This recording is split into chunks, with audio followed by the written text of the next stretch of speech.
Hey everyone, this is I don't care if it's late, I don't care how late we have to do it. Quick look for the Banner Saga, which is a really terrific strategy game that came out in the middle of January, and for whatever reason, those San Francisco guys dropped the ball and did not do a quick look. And so I have finished this game, but we are going to go ahead and just really quickly scroll through all these save games and try and find the one that... Oh, I clicked way too much. I could have just clicked up. Alright, where's the one I was looking for? Here we go. So this is a little bit into the game. Maybe not quite a third. Sort of just... I kind of picked one at random. So for folks who don't know, the Banner Saga is a turn-based strategy game. If you're familiar with Fire Emblem, it's probably the closest approximate for a game that has come out, or at least a game series that most people are familiar with. The world itself, I guess what I would compare it to Game of Thrones, in the sense that there's kind of some fantastic things happening. There are allusions to and displays of things like magic, but not in sort of the Dungeons and Dragons sort of way, or where it's accepted practice, or magic's everywhere and it's just no big deal. Like, magic is feared in Game of Thrones, and magic is feared in the Banner Saga as well. You'll see up here you've got sort of small human characters and these big giant types, and they're called the Varl. And the main conflict in this world has often been between the humans and the Varl. They just don't get along. And this is also a world, like I mentioned with the magic, where gods used to exist. Gods were very much a part of, I don't know if it's a day-to-day human interaction, but gods were a thing in this world, and it's not theoretical. It's not a disputed fact like it is in reality. And they're no longer part of the world. And so a lot of times you'll be spending, not a lot of times, but a decent amount you'll be spending in sort of these dialogue sequences that has this really great art.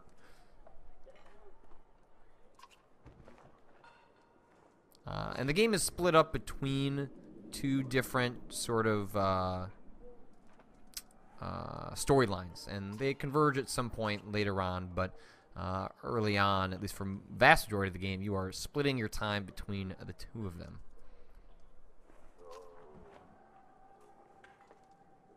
So the game kind of like swaps between highlighting the character who is speaking. I find that sometimes that doesn't totally work, and although the production values of this game are exceptionally high, or feel exceptionally high for a Kickstarter game, I do wish there was voice acting, because it would just make the characters a little bit more distinctive. Sometimes I would get a little confused on who exactly was talking. So before you head into battles, you are greeted with these sort of like town landscapes. And this one is a little more limited in terms of what you can do. But the tower, will take me to the next section. If I go to this Hall of Heroes, these are all the characters I have. I have an extra one on my roster. Bercy is sitting pretty down there. These little red dots refer to their level. As you defeat enemies in battle, you gain promotion. Maybe we'll come back and do this after we've checked out a battle. It'll make more sense once we've actually fought some dudes. So let's go ahead and click this tower. I'm pretty happy with that. You can change the... So this isn't just like, hey, just put everyone wherever you want. This is the the order that they're going to fight in. So you may have reasons that you'll want to list them in certain ways. For example, I usually put my archers behind a grunt, or the grunts, because I use the grunts to get them in front of the archers, and then the archers can sit behind them and kind of take pot shots at people. So if I put these guys in front, they can get going in a way that sets up how I want my archer to handle herself. But I would change that strategy throughout. Sometimes once my archers got really powerful, and I knew I was going to be facing a particularly difficult set of enemies, I would have my archers go first, so they could get some shots in really quick and bring down the armor level of the enemies. So we got this grid, kind of scroll across it. Click on the enemies. You get a sense of what their special attack is. Back off. The slinger runs several paces away from an attacker when hit, which allows him to, you know, as the description says, get away from you when you're beginning to sort of pummel them. These are the guys, you know, these guys are who you want to focus on. These got a lot of armor, a lot of health. These guys are mostly going to try and hit you from long distance and bring you down over time. Like this guy just kind of hanging out over here. So, hey, what's going on? So anyway, the basic dynamics of the game will kind of, we'll walk through them as we make it to those moments. So these giants, like, see, he's currently blocked off. Oh no, he's just not the, never mind. He's just not the character that can move right now.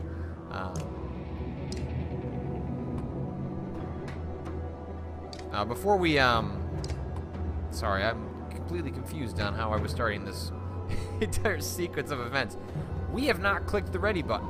So nothing has happened yet. No one can attack, no one can do anything. This allows you to kind of set up all your pieces. So you can kind of like move these guys around, but, so you can kind of make an initial move before the battle has actually happened. So I need these guys to go after this dude. I'm not sure if he's going to come to the left or right, but because I've got 4 heavies, I don't have to worry about it too much. So I'm going to go ahead and stack these guys here. I'm going to go ahead and stack this guy here, this guy here, and I'll put her here, and I'll put him right there. And these guys are all going to have, all my giants are going to have movements before my archer and that guy does. So you cannot walk through your units. You have to actually go around them. So it is possible to make poor movement choices and sort of block people in. Alright, so he's not going to be able to do too much right now. I can't get close enough to attack. If I was to bring him over here, you'll see that that is going to use up an action point. You have, or I guess willpower is what it's called in the Banner Saga, but you have 4 willpower that you start with, and there's some other dynamics related to willpower that will make themselves obvious as we play. But I'm just going to go ahead and move him to the space that he can move to. But the question is, do I want to do that? Because if I do that, I'm going to block this guy in, and he's not going to be able to move. So I may have made a poor initial choice, or I can just kind of move him 1 space, which will still allow this giant to move, and just know that these guys are going to come towards me anyway.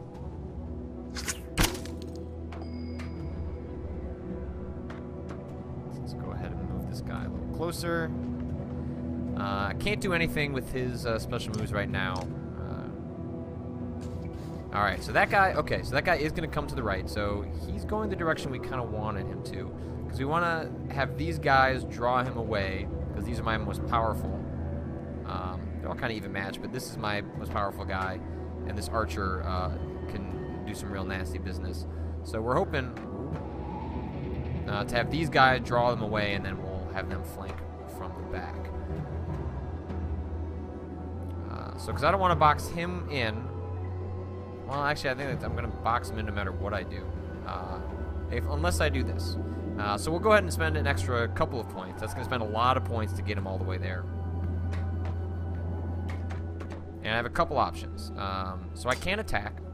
And so when you attack in the Banner Saga, you can attack armor or health. And if you attack armor, you will bring down their armor. And for a lot of guys, you need to do that to make any dent on health. But fortunately, my guy is kind of ridiculously powered up right now, so I can go ahead and just attack, pay 1 extra willpower, and I'll be able to take him out in 1 strike. So I gain 1 renown, which is what I can use to upgrade my characters off of the battlefield. And I've also put in a piece of willpower to this horn up here. If I blow the horn, the enemy, or the unit that's in play, then is allowed 1 extra willpower, but not over the amount that they're currently equipped with. So we'll go ahead and move this out. You know, I'm thinking, because that guy's already taken out, I'm going to let these 2 come up here. I'm going to go ahead and move this guy to the right.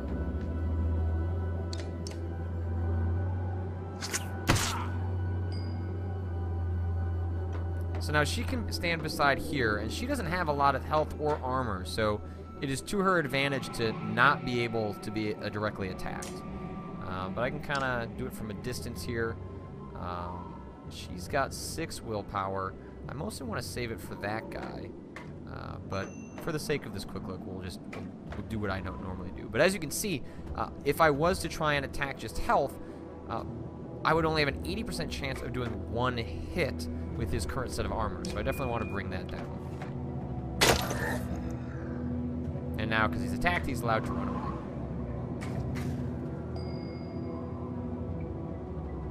Go ahead and move this little guy up, who has the advantage of being able to attack from diagonal tiles.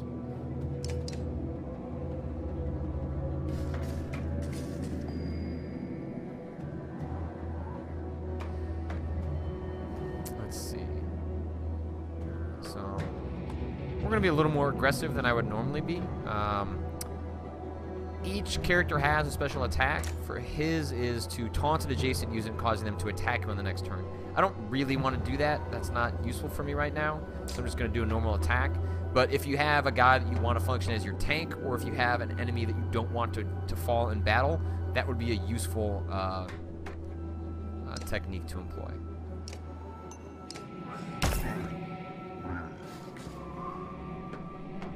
Tap, tap. Alright, so now we got these guys kind of cornered. So it's going to cost a little more for me to get up in their grill. I'm not going to use Bring the Pain yet because my archer brought down the armor, which means I can easily, without spending any additional points, take that guy out. And that's added another willpower to my overall set. I'm just going to keep moving and spending the willpower because I just want to box these guys in. We'll get into what this morale stuff means, but basically, for what matters right now, if you have higher morale, which is managed outside of the field of battle, you can come in with bonus willpower at the start of battle.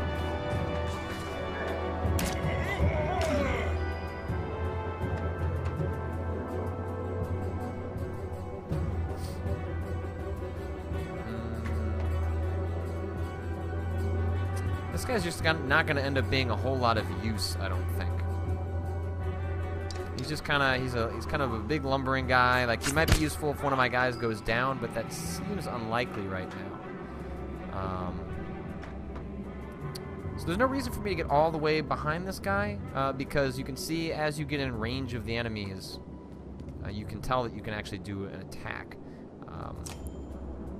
Her special attack is called Slag and Burn. It leaves like little hot coals, and if they move over them, that causes them to get hurt. But it's not useful for me because now everyone's bunched up, and it's just going to be slugging it out, and I don't need to worry about them moving around too much.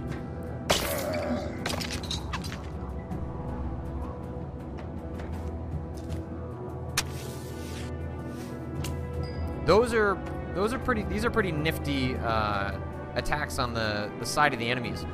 Those explode after a certain amount of time, which forces your characters to have to move. And there's a certain radius to which that'll function. So I'm just gonna move my guy here because I can't get around that giant right now. And so like it's bad news right here for this guy,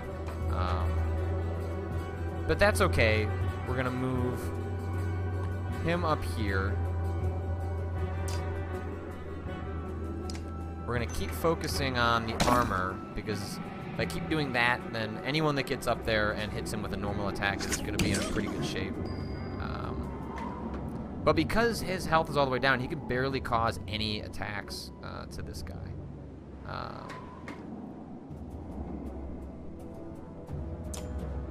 So bring the pain, break damage, +1 to target, +2 to return the favor. Return the favor is his counterattack move.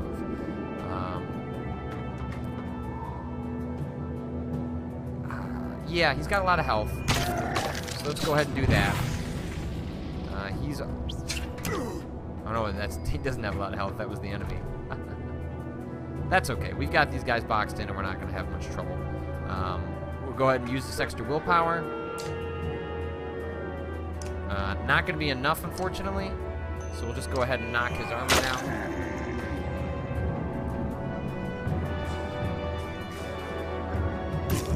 I'm glad that he went and did that. Move this guy forward. That's not good. That's not good at all. So this is going not the way I wanted. I was hoping that the archer was going to be able to really whittle down this guy. And right now, that's really not going the way I was hoping it would. But the more health you take off an enemy, you'll see that he was only able to do 1 damage there. Health is directly related to strength. So that's why you want to bring down armor and then immediately start hacking away at that health, because every piece of health that you take off is directly correlated to how much they're going to be able to hurt you. And so now, because I've done that, don't have to spend any points. That guy goes down for the count really quickly. Let's see if we can't do a special attack. It's not really useful at this point. So battering ram, use that guy. He's gonna move him down there. It doesn't do a lot of damage, but for example, if you have a set of enemies that are causing you trouble, or if you've got a big guy that's kind of right in the middle of things, you can move him out of the way with an attack like that. The usefulness of this guy is really nice too. He can attack from a tile away because he's got that nice long thing. So now pillage is what happens when there's only 1 guy left on the field. It means that it's no longer alternating between characters, and instead you just get to run rampant. And now that guy goes down for the count.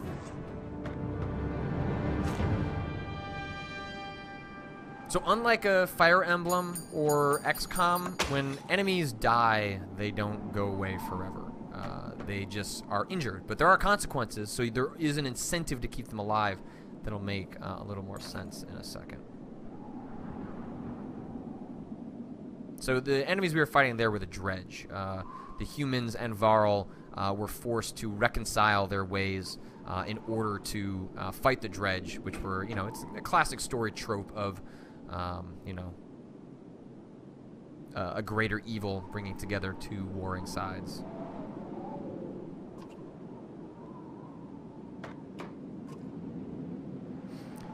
You'll also have these dialogue trees that often...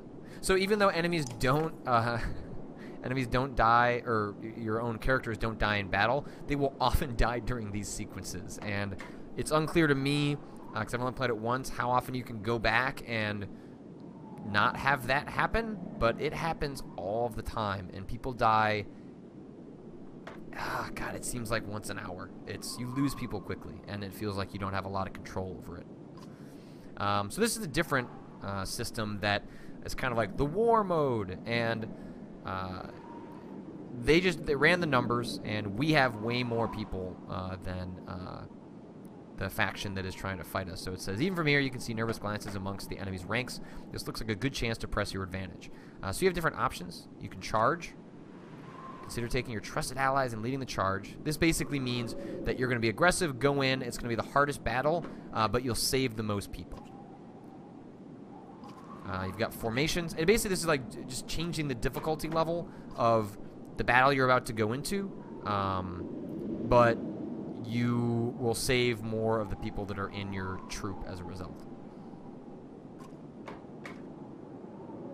All right, so I never do this. I almost always went right in the thick of battle, but I want to skip to other parts of the game, so I'm going to go ahead and do that. So then I don't have to fight.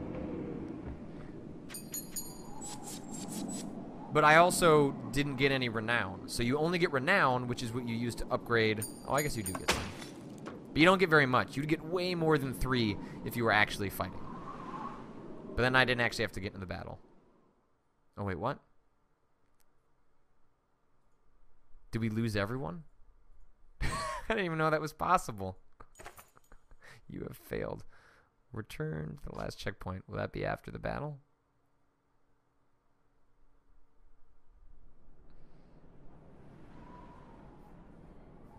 Weird.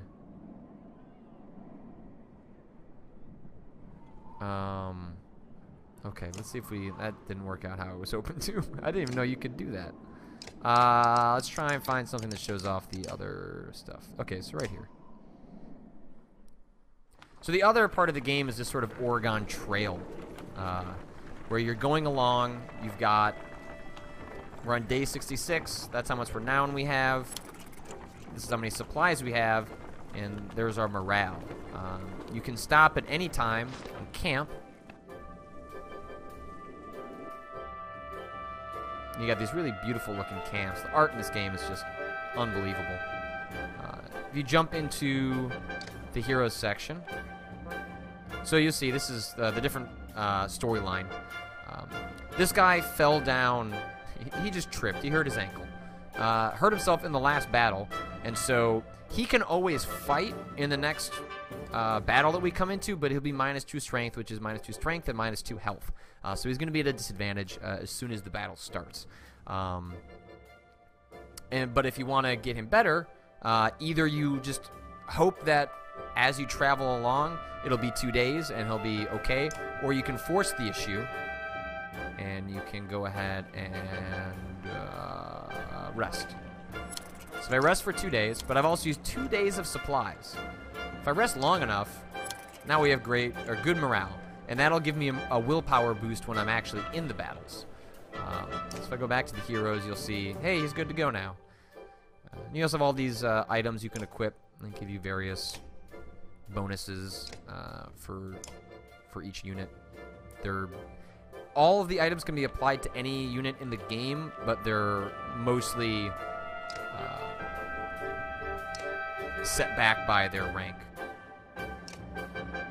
And when you upgrade a unit, you can upgrade, you can't upgrade their special power, which is this. That just kind of happens as they go up levels. But you can upgrade their armor / ability to pierce armor, health strength, willpower. This allows them to have more. So if you remember, when I was using willpower to do more damage or armor breaking than usual, this allows them to fill that meter up even more. So I'll show you what happens. I made the mistake. Watch, I'll just rest again. There's no reason to do that now that I have great morale, but if I head back on the road, now that I have no food, everyone's doing great, except now that when we tick down to the end of a day... Oh man, I got real close. A group of men with broad shoulders and thick cloaks approach the caravan. One of the strangers approaches, saying, "We've run out of food. Any help would be appreciated." His hard eyes reveal nothing of his motivations. You consider how you want to approach this. Offer no food, but inform them of the dredge. Ask them how they came to be here. Fight with us and earn your food. That seems like I don't have any supplies, dude. The men look surprised by your offer. In short order, they join the caravan and start sharing tales and drinks. Unfortunately, it is less than a day later you discover they've vanished along with a sizable portion of your supplies. Good thing I didn't have any. But it looks like they killed some people. Oh, that's because the day was over. So I'm going to keep losing clansmen and fighters. I could be losing Varl, but I don't have any in this group. And those are the folks that determine the scale of difficulty when you have kind of those war scenarios that come up.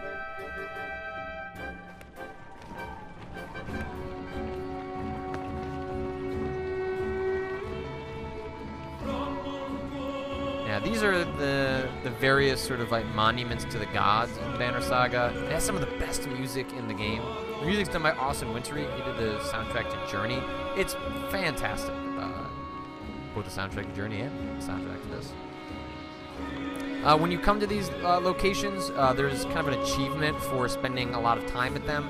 But by spending a lot of time, you can be, losing resources by waiting multiple days there, but you'll almost always get like a really powerful item as a result, so it's usually worth doing so. I've already done all this stuff, so I'm just going to kind of skip through, but, you know, that's kind of the Banner Saga. You know, there's like a couple other things you could show, like when you're in a shop or when you're in a town, you can, you know, you can buy items and you use your renown in order to get them, but this is kind of the game. I really, really enjoyed it. You know, Alex wrote a pretty terrific review that broke down sort of the bleakness of the Banner Saga. I feel like his review focused a lot on how dark it is, and it absolutely is. It is not a game filled with a lot of hope. Even the way the game, which is the first part of 3 parts, that the game's now been successful enough, they said they're going to build all 3 parts. Not a lot of hope, even by the end of it. But the bleak, oppressive atmosphere is sort of, you know, juxtaposed against, like, you know, playing out your tactics and having success in battle. And I really actually kind of like the fact that